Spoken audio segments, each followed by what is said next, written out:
Olha, como material geral, vocês vão ter acesso a algumas bibliografias e algumas delas, inclusive, estão disponíveis, né? Algumas delas, não quer dizer que são melhores ou piores, né? Todo dia sai livro melhor, um livro mais atualizado, etc. Mas é que nós temos que seguir na universidade uma certa lógica, que é a disponibilidade do material de bibliográfico para os alunos, né? Então, até mesmo por conta disso, né, e o fato de ter esse material lá disponível, a gente vai observar, vocês, da Zoologia de Vertebrados 1, vão ter acesso a alguns materiais que estão disponíveis lá, e um deles é exatamente esse material aqui, ó, né, que é o livro do Pug, McFarlane Pug, né, que é uma bibliografia um pouco clássica, assim, que já vem sendo usada há algum tempo, e que é de fácil acesso, né? Inclusive, até, não sei nem se a gente poderia estar falando isso, mas, assim, disponibilizado em PDF, aí, que a gente consegue ter acesso, né? Agora, vocês terão indicações de uma série de outras bibliografias. Entretanto, se a gente assumisse uma bibliografia de fácil acesso, rápido, que está lá, e que faz um certo apanhado geral, né, tanto da biologia geral quanto da parte evolutiva dos grupos, a obra A Vida dos Vertebrados é uma obra razoavelmente interessante. Não quer dizer que a gente vai usar só isso, não, tá? Mas isso aqui vocês terão acesso fácil, né, e vão poder ter, inclusive, nos seus dispositivos aí, móveis, para estudar quando precisar. Então, isso aqui, né, lá na Google Sala de Aula, vai estar disponibilizado lá para vocês pegarem, tá? Então, todo mundo baixe esses arquivos, né, Vida dos Vertebrados, né? Na verdade, não é inteiro, isso aqui é um fragmento, tá? Para a gente poder seguir uma ou outra parte que eu precisar. E aqui tem uma outra versão, que é essa versão mais recente. Então, essa aqui é a segunda versão, que é a versão,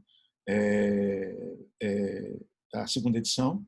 Essa segunda edição, ela é menos cheio, ela tem menos desenhinhos, ela não é muito coloridinha nem nada, mas ela é muito boa. Eu considero, inclusive, até para esse início aí dessa revisão geral, ela melhor do que a anterior. Então, vou me dar o direito de indicar capítulos de um ou de outro, né? Então, esses fragmentos que eu for usar durante esse período que a gente estiver tendo esse tipo de contato remoto, né, de contato por live, eu vou pegar um pedaço ou outro, um fragmento assim, e vou usar, certo? Certo. Entretanto, o outro livro é o mesmo livro, só que na quarta edição. Essa quarta edição ela foi lançada depois. Inclusive, acho que é essa mesma capa aqui que está atualmente nas livrarias, né? E é um livro que foi um pouquinho atualizado, ele é um pouco mais colorido, um pouco mais, né? Ele é um pouco mais, vamos dizer assim, friendly, né? A interface dele é um pouquinho mais friendly. Os alunos em geral até gostam mais desse aqui, né? Tem mais desenhos, assim, tem mais ele deu uma ajeitada assim na estrutura, no layout, para ficar um pouco mais deglutível, né? Umas fotos assim, e tal. Mas falta nele, por exemplo, algumas discussões que no outro tem, que eu gosto mais nessa fase inicial aí, né?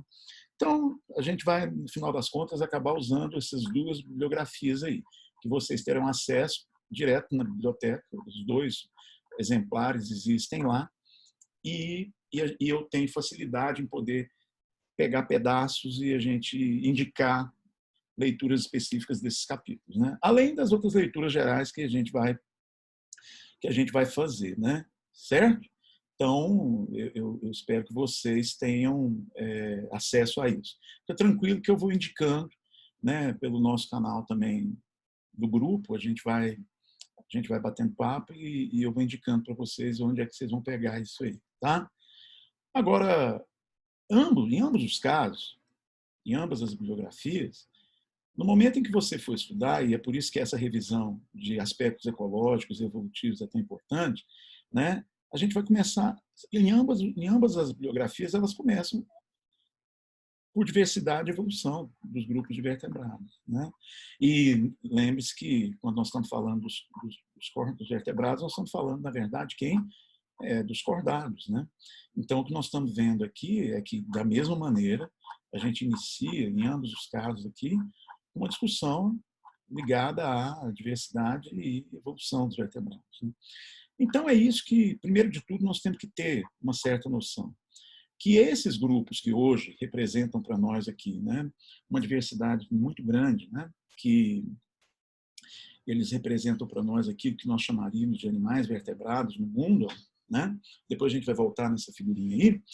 Eles hoje representam a continuidade de uma linhagem que começou com um grupo, né, muito antigo, que é o grupo dos animais que nós chamamos de cordados, né? E esses grupos de cordados, eles têm uma relação direta com quem? Exatamente aqui, ó, com os grupos de equinodermas, né? Então, se a gente observar aqui, ó, aquele esquema geral lá, ele é, de certa forma, uma representação de uma filogenia, né, que é essa que vocês têm aqui. Então, se um aluno ele não tiver, uma pessoa, né, que quiser entender os vertebrados, não tiver uma certa noção de como é que interpreta uma estrutura cladística como essa aqui, ou uma filogenia básica, ela não vai entender muito bem isso, né? E ela não vai entender exatamente, ela vai sempre ficar atônita todas as vezes que ela descobrir que uma estrela do mar é mais parente de um animal cordado e, por consequência, de um vertebrado, do que qualquer outro grupo, né?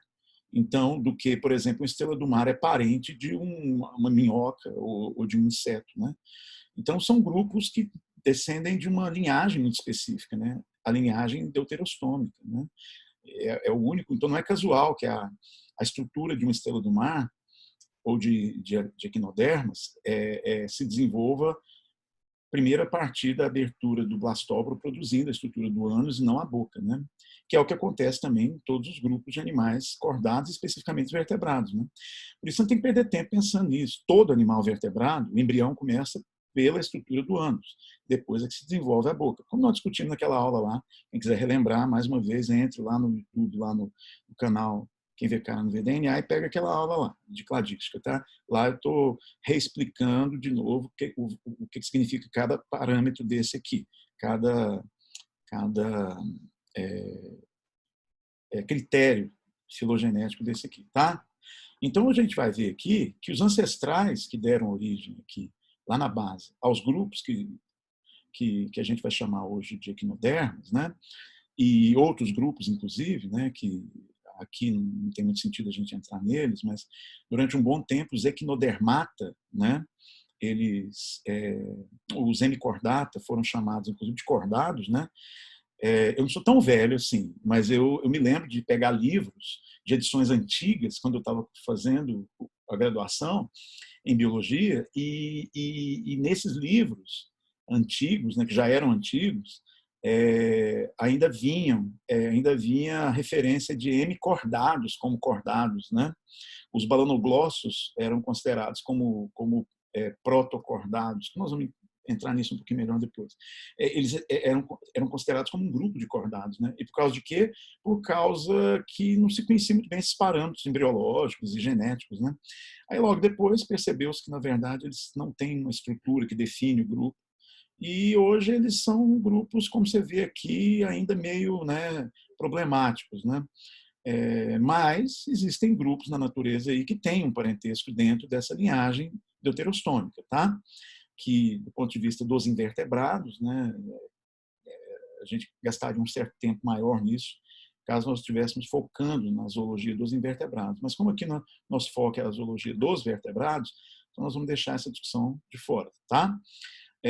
Mas ela é muito facilmente encontrada em qualquer compêndio ou qualquer bibliografia básica de invertebrados, né? O bom e velho Barnes está lá para quem quiser acessar e já vai dar um start para essas discussões aqui, tá? Para que você possa ir para outras bibliografias mais aprofundadas. Mas o que importa é que nós entendamos aqui que a estrutura dos hemicordados, ou desculpa, dos cordados, está muito associada, né, do ponto de vista da origem aqui, com os grupos de equinodermas, né?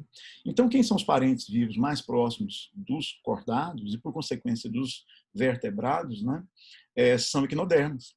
por mais estranho aos nossos olhos que isso possa parecer. Por quê? Porque quem vê cara não vê o DNA. Certo, pessoas?